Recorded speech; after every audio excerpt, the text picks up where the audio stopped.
So before we begin today's episode, we have an advertisement.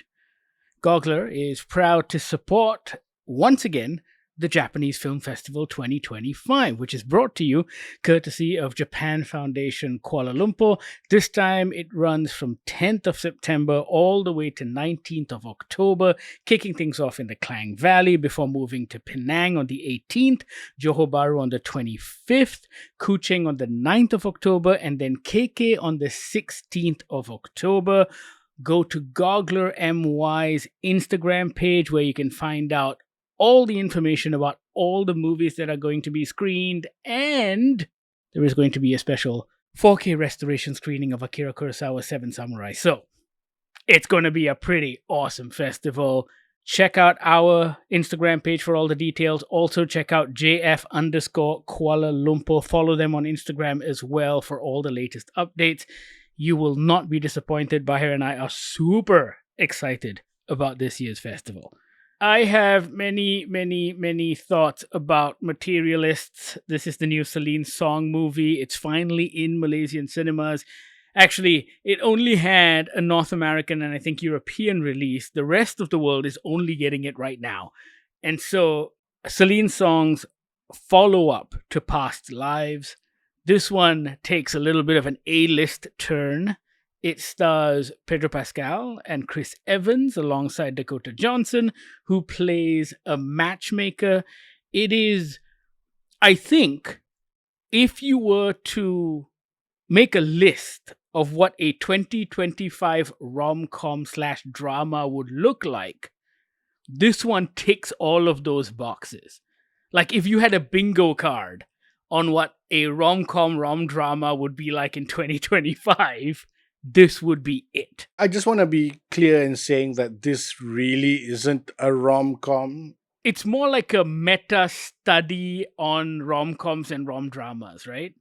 Yeah. Because she goes in a variety of different ways throughout this movie. And I think that's very clever. I really appreciate what she's trying to do here.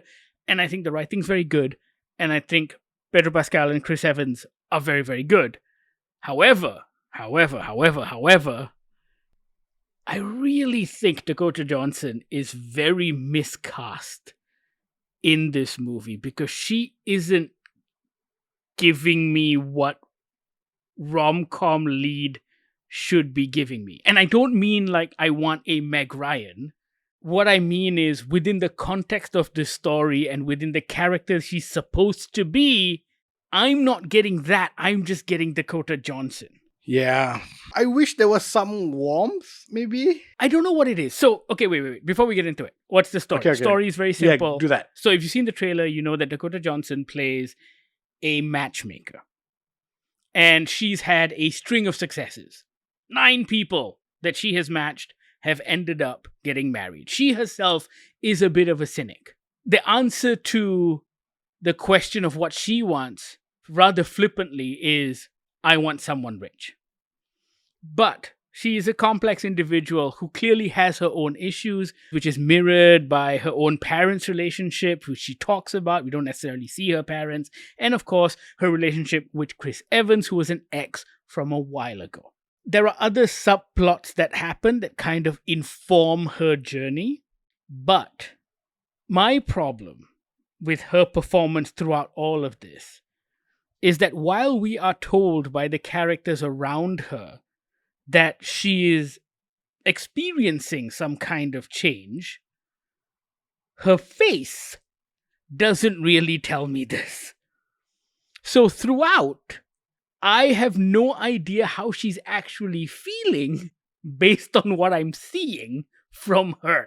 I felt it was even worse than that because, and maybe this is me, maybe this is my problem that I'm expecting acting from my lead characters. How dare you, Bahir? How dare I? But like I was second guessing her. Yes. Because I was watching it going, oh, does she not believe him?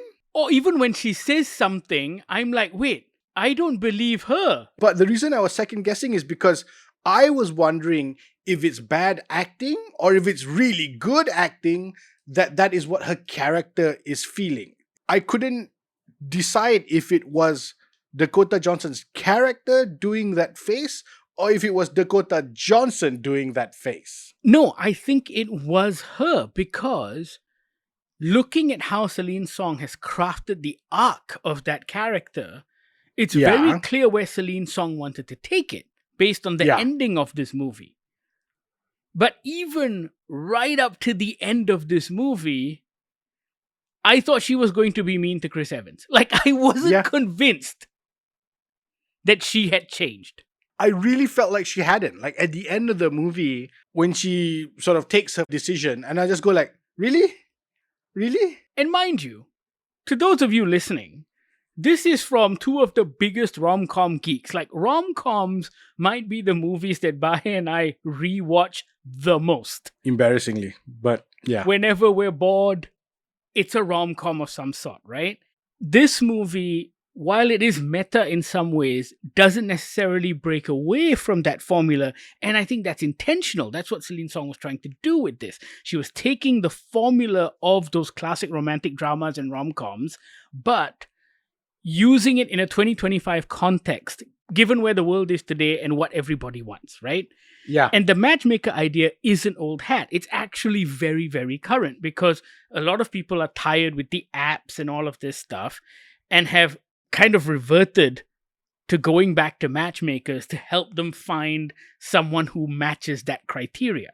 And this movie is, of course, a critique of that. Not the matchmaking service, but of what people are looking for in another individual to spend the rest of their lives with. And there's a lot happening within that context. But I just feel like whenever Dakota Johnson is happy or sad or confused, she needs to spell out that she's happy or sad or confused. Otherwise, we can't tell. Yeah. Like, this could have been a great movie. Yeah, I agree. Everything Celine Song is trying to do in this movie is hampered by Dakota Johnson's performance. And that is a problem.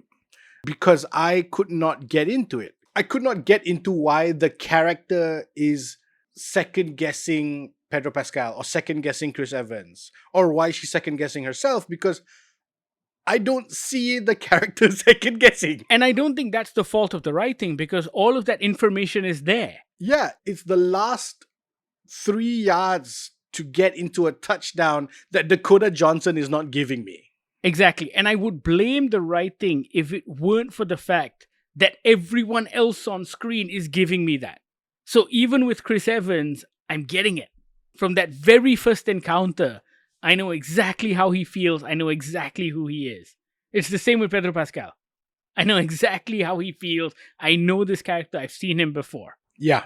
But with Dakota Johnson, I'm getting Dakota Johnson yet again. It's weird. And Celine Song has done a lot of stuff, and I would love to talk about that too. Like, I love the way this movie looks. I don't know if she actually shot it on film, but there is a softness to this movie that kind of channels the rom-coms of yore. And I really like the way this movie looks. I love all of the New York stuff because in a lot of the classic rom-coms, New York is a big character. And in this one too, Celine Song channels the lives of New Yorkers, right? Yeah. Because if it was a matchmaker in Mumbai, it would be very different from a matchmaker in KL or Singapore. And this is a very New York story. And I like that it was. Yes. But throughout this movie, I just felt like I was wanting. I had to look past the Dakota Johnson of it all to enjoy it. I hate to say it, but the Dakota Johnson of it all probably dropped this movie about 2 scores for me. Agreed. Yeah. Like, I think it is a very, very well-written and well-directed movie. I just feel she's seriously miscast. You're right. I don't want a Meg... Well, actually, no, Meg Ryan could have done it. Like, I don't want a high school sweetheart kind of girl, right? I don't want young Reese Witherspoon. I want old Reese Witherspoon.